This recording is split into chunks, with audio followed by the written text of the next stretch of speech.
Good morning, HVAC team. So today I'm going to explain some of the differences between these various methods of brazing and soldering.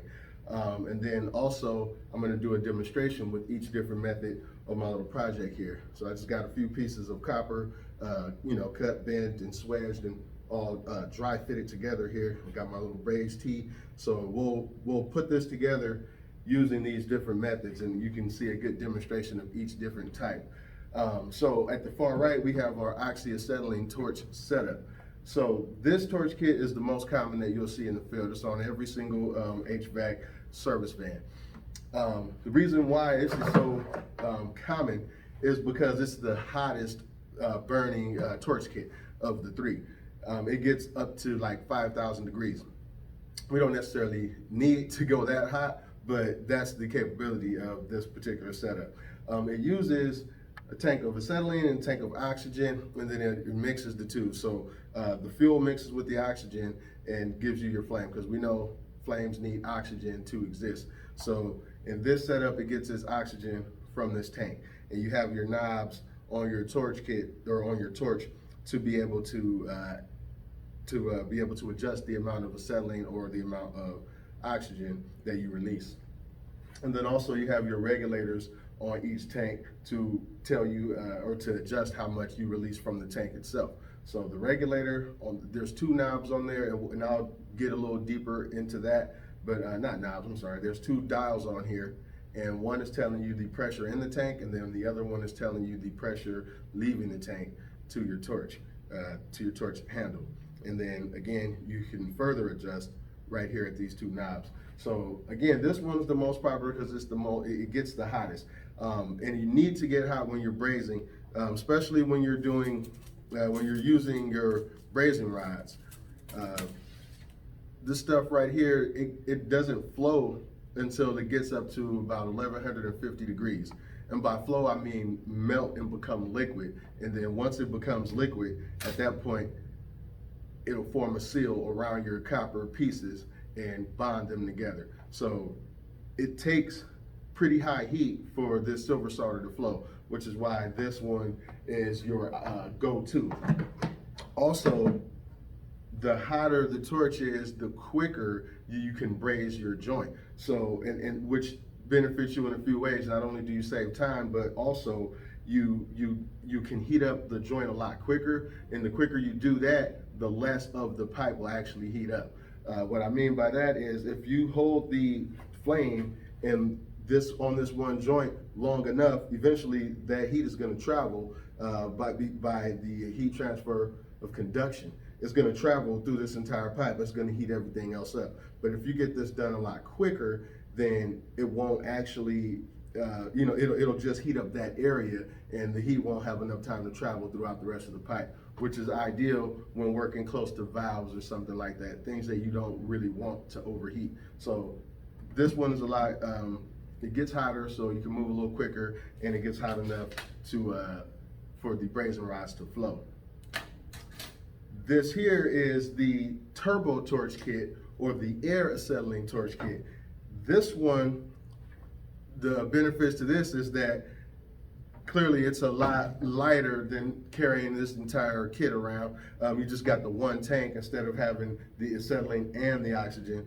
What we have here is just a tank of acetylene, and it gets this oxygen from the air, because there's like 21% oxygen in the air. And then this tip is designed specially so when the acetylene is flowing, it actually siphons the oxygen out of the air and pulls it in, and then that's where you get your oxygen from. Rather than a compressed tank of oxygen, it actually pulls it from the air, and then it mixes it, and then that's how you get your flame. So this one's pretty convenient because, again, there's just less stuff to carry around. One of the drawbacks is it doesn't get as hot as the oxyacetylene kit, but it still gets pretty hot. It gets up to like 2,700 degrees, which is still enough to melt our brazing rods and braze our joints. It just might take a little, well, it will take a little longer. Using the turbo torch kit, your joints take a little longer to complete in comparison to the oxyacetylene torch kit. But I find they come out a little bit cleaner, but that could just be me. But the my joints come out cleaner with the Turbo Torch kit. And so both of these setups are ideal for brazing. Brazing and soldering, what is the difference? So brazing and soldering are they're essentially the same thing. What we're doing is we're taking two pieces of metal and we're connecting the two with a bonding agent, which is our solder. So that bonding agent, the one that I mentioned before, are brazing rods. These flow at 1150 degrees. So that's that would be considered brazing. Brazing is when you is above 800 degrees or like 840 degrees. So this soft solder, on the other hand, it flows at a lot lower temperature, below 800 degrees. So this would be considered soldering. Below 800, soldering. Above 800 is brazing. So what is more ideal for soldering, being that these torches would be overkill because it doesn't take that much heat to for this soft solder to flow, that's when we bring our MAP gas torch kit into play. This to me is the most convenient. Not a lot of people use it because they think it's just for plumbers, because the soft solder that everyone's accustomed to is only good, it can only hold, it's good for water lines. It can't hold the pressures of a refrigeration system, until I found out about this stuff in particular, which is Stay Bright 8. So it looks the same, it operates the same as the regular plumber solder, but it has a higher melting point and it can actually hold the pressures of a 410A refrigeration system. So you can use this on refrigeration systems. So once I found that out, I went crazy. I went MAP gas crazy. I don't even use these two torch kits. To be honest with you, I don't really have one of these on my truck. I do have this setup and I do have my MAP gas torch. I use my MAP gas all the time because it's very lightweight, way easier to carry around than either of these two. I got my little bag that I keep it in with some other various little tools and accessories that I'll need. But I mean, it's all a lightweight bag. That one bag is probably half the weight of this entire kit right here. And it's ideal for crawling into attics or tight spaces under houses, or, you know, just when you're brazing in a tight space, you want to carry, you know, you want to pack as light as possible. So that's why I use my MAP gas torch almost all the time. The drawback though is the soft solder, it flows a lot thinner than the brazing rods. When this stuff flows, it's almost like water. So it would not be ideal for large gaps. Meaning if I'm the two pieces of metal that I've connected, that connection has to be tight. If there's a large gap in between the two, if it's a loose connection, or let's say if there was a hole in a coil that you were trying to repair, then this would be ideal for that, because when it flows, it's a lot thicker. It can literally seal a hole. The soft solder, it flows too thin and it'll continue to just flow inside of the hole. So you could never really patch a hole with the soft solder, which is why I keep the oxyacetylene torch kit on my truck, because on certain applications, larger pipe, or, you know, again, when there's not super tight connections, or if I'm trying to patch a hole, then I'm definitely gonna have to go with my silver solder and my brazing, my oxyacetylene kit.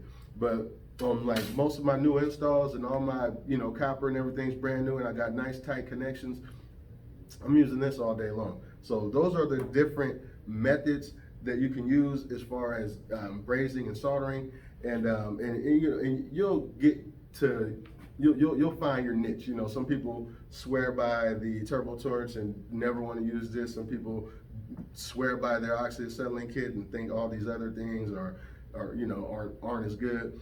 They all have their uses. So I've used them all. Again, this is my go-to, but when it comes to bigger stuff, or I feel like I'm gonna need more heat, or if I feel like the connection isn't all that solid and I'm gonna need to use my silver solder, then I'll go ahead and go with my my oxyacetylene kit. So those are the different methods. I hope that cleared up some questions in your mind. So in summary, the difference between brazing and soldering is temperature. Brazing is done above 840 degrees and soldering is done below 840 degrees.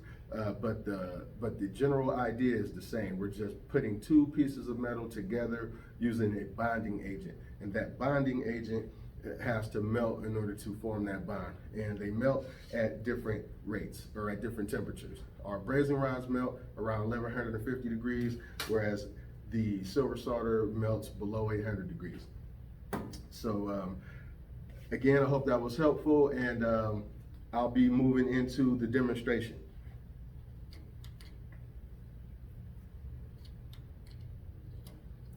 Eventually. I guess my remote ain't working no more, so I'm gonna have to walk over there.